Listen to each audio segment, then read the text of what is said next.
아카데미 나무 조연상 까똑 하고 문자가 왔습니다. 관리 집사님이 보낸 문자입니다.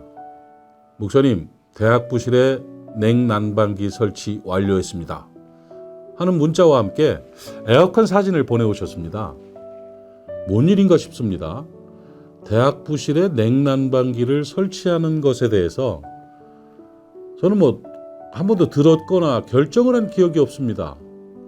그런데 설치가 완료됐답니다. 혹시나 해서 상황을 알아봤죠. 그런데 업무를 총괄하는 관리국장 장로님도 전혀 모르고 있는 일이고 당회에서도 상의된 일이 없는 희한한 일처리였습니다. 참 당혹스럽습니다. 근데 아마도 이런 내용이었던 것 같습니다. 청년대학 부실을 청년들과 전도사님이 정리하면서 고장이 난 냉난방기를 곧 교체하고 싶은 그런 마음이 들었던 모양입니다. 담당 사역자가 교역자들과 이야기를 하고 관리 집사님과 이야기를 하면서 상의를 했는데 그때 마침 관리부장 집사님이 에어컨 사업을 하시는 분이라서 그분 스케줄에 따라서 우선 설치를 한 것 같습니다. 담당 전도사님은 필요한 절차들에 대해서 잘 몰랐고 교육국에 이야기만 하면 다 되는 것으로 알았을 것이고 또 관리 집사님은 이미 결정이 된 것으로 알고 시행을 한 것 같습니다. 아무튼 우리 교회는 100만 원 이상이 지출될 때는 당회에서 결정을 하기로 한 규정이 있는데 당회 결정은 고사하고 담임 목사와 당회는 냉난방기에 대해서는 알지도 못하는 그런 상황에서 이미 냉난방기를 설치를 해버렸네요. 참 난감합니다.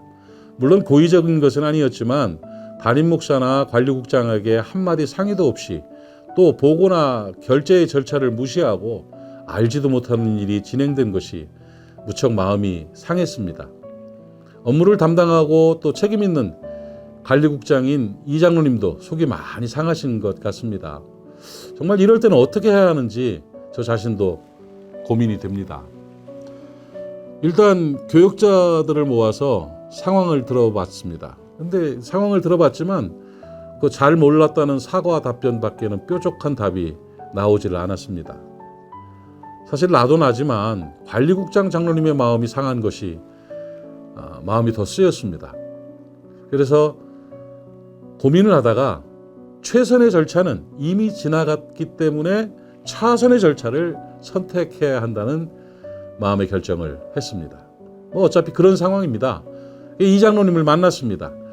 교역자실에서 실수를 한 것을 인정하고는 장로님, 처음부터 절차를 다시 합시다 라고 말씀을 드렸습니다.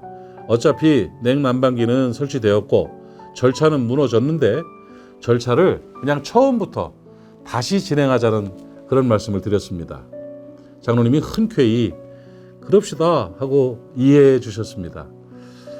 냉난방기를 설치해달라는 청년부의 청원서부터 새로 작성을 하고 관리국장이 당회에 보고를 하고 허락을 받아서 일을 마무리하기로 했습니다. 설치된 거에 대해서는 그저 함구하는 그런 내용이죠.